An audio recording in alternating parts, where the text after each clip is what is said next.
परिचय। इस समय गर्मियों की छुट्टियां हैं। दोस्त कैरम खेलने के लिए मोहित के घर इकट्ठे हुए हैं। खेल के दौरान बिजली चली गई। खेल पूरा करने के लिए मोहित जाकर जलती हुई मोमबत्ती ले आया।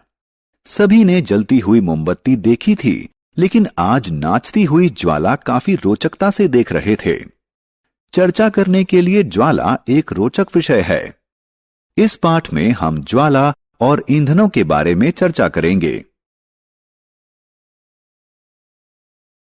उद्देश्य। इस पाठ के अंत में आप निम्न करने में सक्षम हो जाएंगे। ज्वाला की संरचना की व्याख्या करना, ईंधन और ईंधन क्षमता को परिभाषित करना, ईंधन जलने के हानिकारक प्रभावों की व्याख्या करना। ज्वाला। जब हम लैंप की ज्वाला को देखते हैं, इसका रंग पीला होता है, लेकिन किचन स्टोव की ज्वाला नीली होती है। यह जानना रोचक है कि ज्वाला का रंग ऑक्सीजन की आपूर्ति पर निर्भर करता है। यदि ऑक्सीजन की आपूर्ति कम है, तो अपूर्ण दहन के कारण ज्वाला का रंग पीला दिखाई देगा, और यदि यह अधिक है, तो पूर्ण दहन के कारण ज्वाला का रंग नीला दिखाई देगा। क्या आप जानते हैं कि यह ज्वाला कैसे प्राप्त होती है? जब हम माचिस की तीली से मोमबत्ती जलाते हैं, तो जलती हुई माचिस की तीली की गर्मी मोम को पिघलाती है और वाष्पीकृत करती है, जो बाती के माध्यम से निकलती हुई ज्वाला का निर्माण करती है। इसी प्रकार जब लैंप जलाया जाता है, तो केरोसिन तेल बाती के माध्यम से निकलता है और ज्वाला का निर्माण करता है। मोमबत्ती की ज्वाला की संरचना। मोमबत्ती की ज्वाला को 3 भागों में विभाजित किया जा सकता है: भीतरी जोन, मध्यवर्ती जोन और बाहरी जोन। मोमबत्ती का जलना।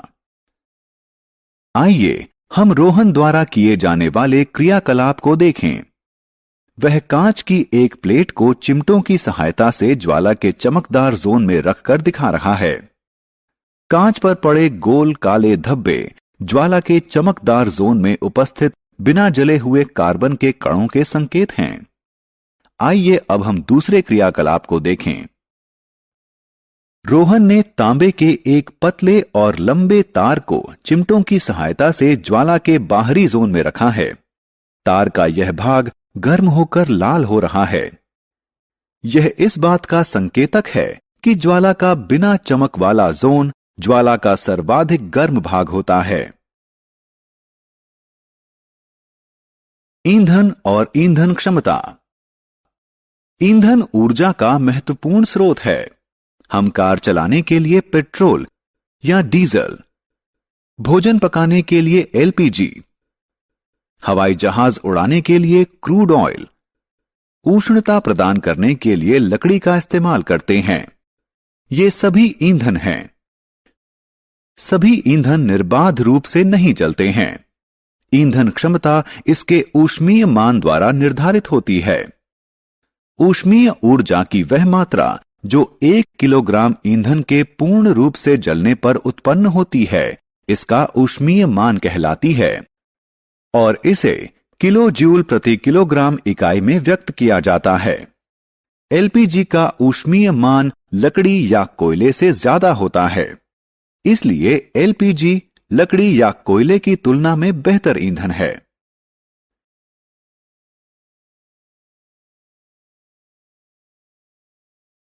ईंधन जलने के हानिकारक प्रभाव।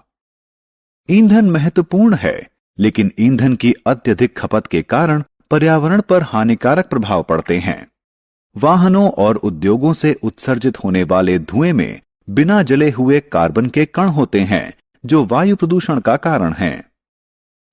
यह सलाह दी जाती है कि जिस कमरे में कोयला जल रहा हो, वह कमरा बंद करके कभी ना सोएं, क्योंकि कम ऑक्सीजन के कारण कोयला पूर्ण रूप से नहीं जलेगा। इसके परिणाम स्वरूप जहरीली कार्बन मोनोऑक्साइड गैस अवमुक्त होगी, जिसके कारण उस कमरे में सोते हुए व्यक्ति की मृत्यु हो सकती है। ग्लोबल वार्मिंग और अम्ल वर्षा।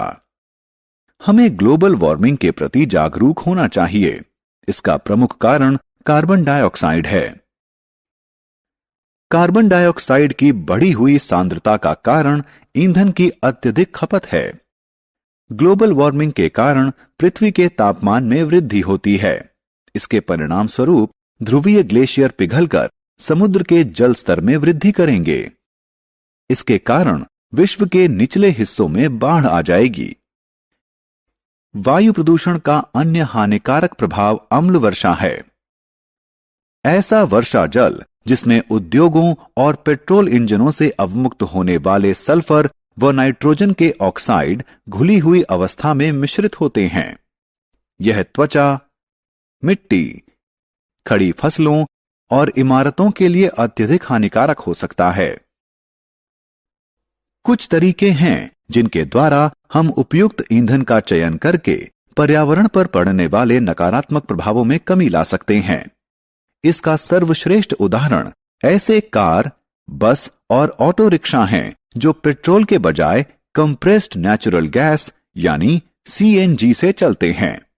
सीएनजी एक साफ और सस्ता ईंधन है। सारांश।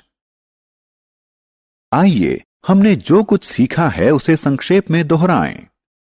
ज्वाला के 3 भाग होते हैं: काला जोन, चमकदार जोन और बिना चमक वाला जोन।